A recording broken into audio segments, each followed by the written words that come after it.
स्वतःच्या विचारानुसार चालाल तर योग्य मार्गावर जाल, लोकांचा विचार करत बसाल तर रस्ता भटकाल। कोणतेही स्वप्न हे देवीला साकडं घालून किंवा देवाला नवस बोलून पूर्ण होत नसतं।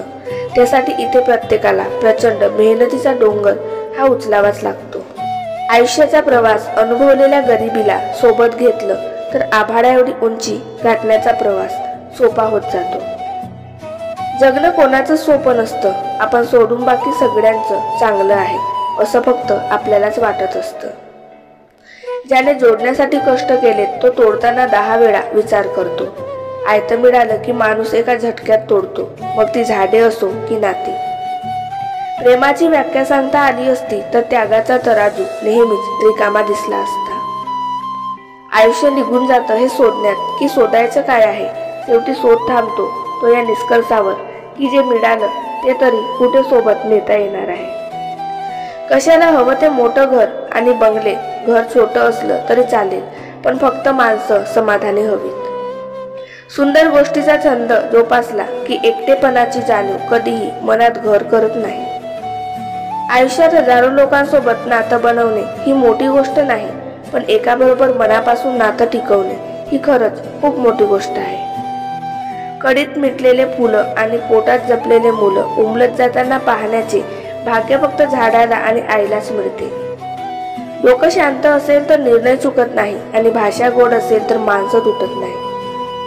कागदाच्या होड्या करण्याचं एक वय, कागदाच्या होडीसारखं होणारं एक आयुष्य, बदललेल्या प्रवाहासोबत स्वतःचं अस्तित्व टिकवण्याची धडपड दोघांची सारखीच। एकदा निराधार असल्याची जाणीव झाली की मग कुठल्याही आधाराची गरज भासत नाही। जे आपलं आहे ते आपणच जपलं पाहिजे, मग ती एखादी व्यक्ती असो वा तिचं मन। नुसतंच आपलं म्हणून नाही चालत, आपल्याने आपल्याला मनापासून आपलं समजावं लागतं। प्रामाणिकपणा हे दुसऱ्याला दिलेलं वचन नसून स्वतःला घातलेला एक स्थिर नियम आहे। वेळ चांगली असो किंवा वाईट, शब्दाला जागणं आणि शेवटपर्यंत साथ देणं हीच आपली ओळख आहे। कधी कधी सुंदरतेपेक्षा एखाद्या व्यक्तीचा साधेपणा मन हिरावून घेतो। मोठं झाल्यावर कळालं खेळणी महाग नसतात, बालपण महाग असते। सुख हा निव्वळ आभास आहे, पण तेच शोधण्यासाठी हा सारा प्रवास आहे। आपल्या सुखाची क्षितिज इतरांच्या नजरेत भलेही सीमित असतील, पण स्वतःच्या नजरेत त्याला सीमा नसावी। जगून झालेलं आयुष्य पुन्हा जगता येत नाही, काही चुकलं म्हणून टाइम प्लीज कुणाकडे मागता येत नाही। मित्रानं विचारले मजेत आहेस ना, मी म्हणालो आनंदात आहे।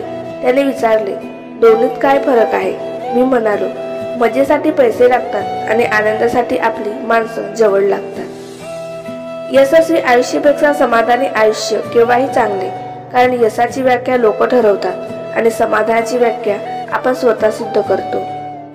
मंगळसूत्र घातल्यावर तर फक्त शरीरावर हक्क मिळतो, हृदयावर हक्क मिळवण्यासाठी वेड्यासारखं प्रेम करावं लागतं। कुणाच्या आयुष्यात जगायचं असेल तर आनंद घेऊन जा, दुःख तर त्यांच्या जवळ पहिल्यापासूनच असतं। आनंदातून उमललेलं हास्य सुंदर असतं, परंतु दुःख आणि परिस्थितीला सामोरे जाताना आणि झगडताना नकळत खुललेलं स्मित म्हणजे केवळ अप्रतिम सौंदर्य। सुंदर गोष्टीचा छंद जोपासला की एकटेपणाची जाणीव कधीही मनात घर करत नाही। शृंगार केलेलं सौंदर्य डोळ्याला आवडतं, पण साधेपणात लपलेलं निरागस सौंदर्य मनाला भावतं।